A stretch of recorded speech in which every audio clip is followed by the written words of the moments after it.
திருத்தணி நகராட்சியில் அண்ணா பேருந்து நிலையத்தில் பூ விவசாயியிடமிருந்து செல்போனை பிடுங்கிக் கொண்டு ஓட முயன்ற ஒரிசா மாநில இளைஞர் பொதுமக்கள் பிடித்து தர்ம அடி கொடுத்து போலீசில் ஒப்படைத்தனர். திருவள்ளூர் மாவட்டம் திருத்தணி நகராட்சியில் அண்ணா பேருந்து நிலையம் உள்ளது. இந்த பகுதியிலிருந்து வேலூர், ராணிப்பேட்டை, காஞ்சிபுரம், செங்கல்பட்டு, திருவள்ளூர், சென்னை மற்றும் அண்டை மாநிலமான ஆந்திராவிற்கும் தினம்தோறும் 300க்கும் மேற்பட்ட பேருந்துகள் இந்த இடத்திலிருந்து இயக்கப்படுகின்றது. இந்த நிலையில் ஆந்திர மாநிலம் புத்தூர் பகுதியிலிருந்து பூ விவசாயி தனது தோட்டத்தில் விளைந்த பூக்களை திருத்தணியில் சந்தையில் விற்பனை செய்துவிட்டு வீடு திரும்புவதற்காக பேருந்திற்காக காத்திருந்துள்ளார்.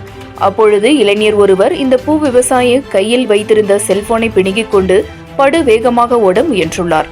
அப்போது திருடன் திருடன் என்று அந்த பகுதியில் உள்ள பொதுமக்கள் கூக்குரலிட்டதால் உடனடியாக அந்த இளைஞனை அந்த பகுதியில் இருந்த பொதுமக்கள் சுற்றி வளைத்து பிடித்து திருத்தணி போலீசாரிடம் ஒப்படைத்தனர்.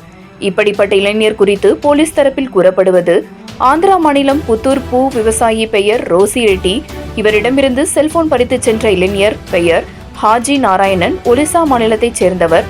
இந்த இளைஞன் மீது திருத்தணி போலீசார் செல்போனை திருட முயன்றதாக வழக்கு பதிவு செய்து கைது செய்துள்ளனர்.